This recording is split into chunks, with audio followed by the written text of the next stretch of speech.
Yes welcome to SMS creations YouTube channel. நம்ம சேனலில் ஒரு 1.5 மாதமாக வீடியோ வந்திருக்காது. அதுக்கு என்ன ரீசன் நான் போன வீடியோவில் சொல்லியிருப்பேன்.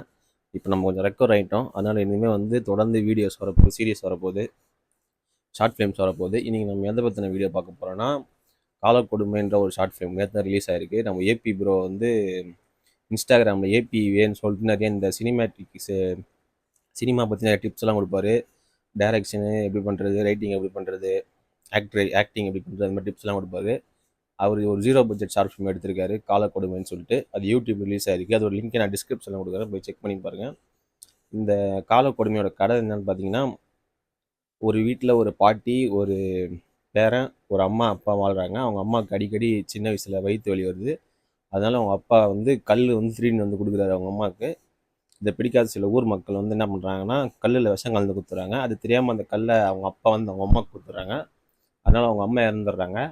இவர் வேலை செய்கிற இடத்துல திருடுறான்னு சொல்லிட்டு திருட்டு பட்டம் கட்டி ஊர் ஃபுல்லாக பரப்பிடுறாங்க. அந்த அவமானம் தாங்க இவரு தூக்கில் தூங்கிடுறாரு. நம்ம ஹீரோ சின்ன வயசாக தான் இருக்காரு. அவங்க பாட்டி தான் எடுத்து வளர்க்குறாங்க. இந்த ஊரே நமக்கு வேணான்னு ஊரை விட்டு வெளியே போய் ஒரு குடிசை, அவங்களுக்குன்னு ஒரு கண்ணுக்குட்டி, அந்த கண்ணுக்குட்டி ஒரு லட்சுமி, அதோட வாழ்கிறாங்க. இவரும் வளர்ந்துட்டு வர்றாரு. அவங்க பாட்டி கதை சொல்கிறாங்க. இவருக்கும் கதை சொல்கிறது ரொம்ப பிடிக்குது. இவரும் அவங்க பாட்டி கதை சொல்கிறாரு.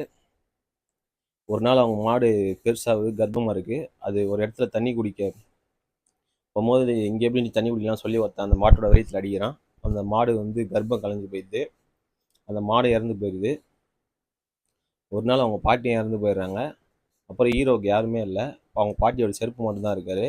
அப்படின்னு கதை ரொம்ப இன்ட்ரெஸ்டிங்காக போகுது. இந்த படத்தில் டைலாக்ஸ்லாம் ரொம்ப சூப்பராக இருக்குது. அதுலேயும் குறிப்பிட்ட டைலாக்ஸ் சொல்லணும்னா, அந்த ஹீரோ சொல்லுவார், கோயில் உள்ள தட்டு வச்சுன்னு காசு கேட்குறவங்க சாமின்றாங்க, அது கோயிலுக்கு வெளியே தட்டு வச்சு நாங்கள் கிட்டே எங்களை பிச்சைக்காரன்றாங்க அப்படின்னு சொல்லிட்டு செம்ம டைலாக் ஏபி ப்ரோ. சூப்பராக இருந்துச்சு. எல்லாம் பாருங்கள், சப்போர்ட் பண்ணுங்கள்.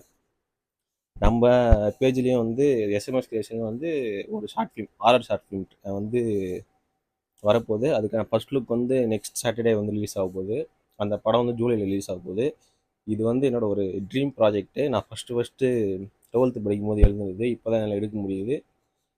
ஜின்னை வச்சு ஒரு ஹாரர் கான்செப்ட் மாதிரி எடுத்திருக்கோம். பாருங்கள், சப்போர்ட் பண்ணுங்கள். பாய். உண்மை வீடியோஸ் தொடர்ந்து வரும்.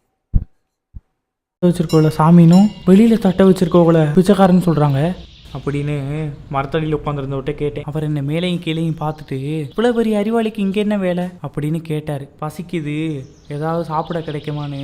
செருப்பை அப்படி ஓரமாக விட்டுட்டு புறத்தால போ